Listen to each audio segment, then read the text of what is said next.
Halo Sobat Geografi. Sebelum masuk materi, Ibu akan mengajak kalian untuk berandai-andai. Bayangin deh, kalian berada di daerah yang miskin sumber daya alam, air, dan juga sedikit tumbuhan yang bisa dimakan. Nah, apa yang kalian lakukan?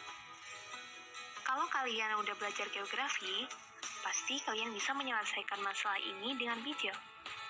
Kalian bisa mencari sumber daya air yang terdekat, mencari bibit tanaman yang sesuai, yang bisa berkembang di daerah kalian. Dan gak hanya flora saja, tapi fauna juga bisa hidup di daerah tertentu. Video kali ini kita akan bahas faktor apa saja yang mempengaruhi persebaran flora dan fauna di dunia. Yuk, kita bahas. Yang pertama adalah iklim. Suatu flora dan fauna hanya dapat hidup di daerah dengan iklim tertentu. Contohnya tanaman seperti teh dan apel yang hanya dapat tumbuh dengan baik di daerah beriklim sejuk. Sementara kurma hanya bisa hidup di daerah yang panas. Kalau fauna seperti penguin hanya bisa tinggal di daerah kutub ya. Sebaliknya, unta hanya dapat ditemui di daerah beriklim panas. Jadi jelas ya, bahwa flora fauna bisa hidup di tempat dengan iklim tertentu, dan iklim bisa menjadi pendukung dan juga menjadi rintangan bagi flora dan fauna. Berikutnya, kondisi fisik muka bumi. Di bumi kita ada yang namanya pegunungan yang sangat tinggi, laut membentang, dan juga gurun yang sangat luas.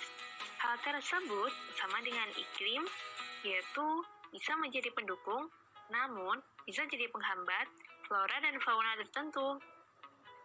Misalnya, keberadaan pegunungan yang tinggi bisa menghambat perpindahan burung, sementara laut dapat menjadi perantara penyebaran ikan atau binatang laut lainnya.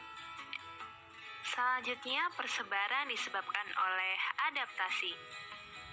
Adaptasi ini terdapat berbagai macam. Yang pertama adalah adaptasi morfologi. Kalau ini adaptasi menurut bentuknya. Contohnya, tumbuhan yang ada di gurun memiliki akar yang kuat dan panjang untuk menyerap air yang cukup dalam di bawah tanah dan memiliki daun yang kecil.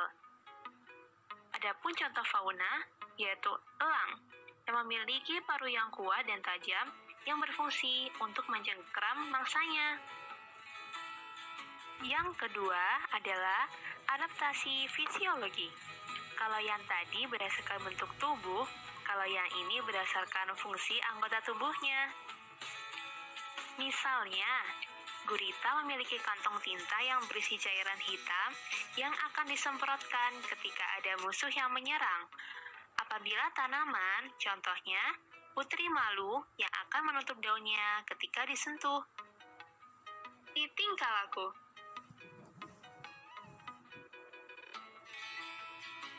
Contohnya, tupai Virginia yang apabila didekati anjing seolah-olah dia akan mati atau tertidur.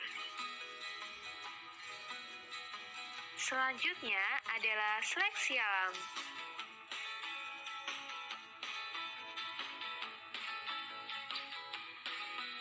Makhluk hidup yang bertahan hidup adalah makhluk hidup yang dapat beradaptasi, memiliki beragam warna, dari yang kusam hingga cerah. Nah, sekarang capung warna cerah itu nyaris tidak ada. Dan kalaupun ada, sangat sedikit. Hal ini dikarenakan capung cerah mudah terlihat oleh predator sehingga perkembangbiakannya berkurang.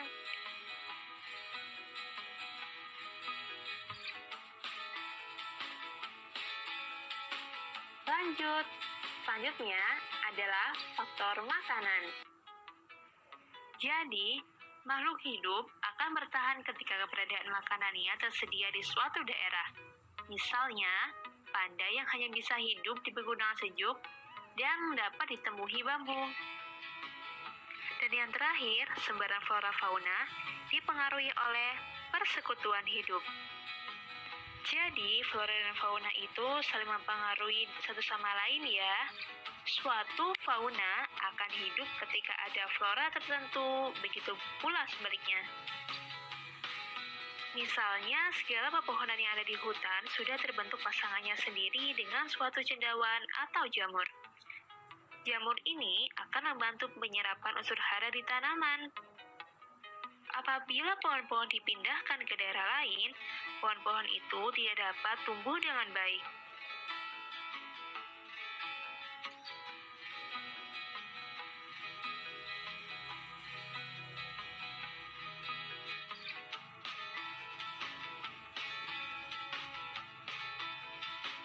Nah, jadi itu sobat macam-macam faktor yang menyebabkan flora dan fauna tersebar di seluruh muka bumi. Tetap semangat, salam geografi.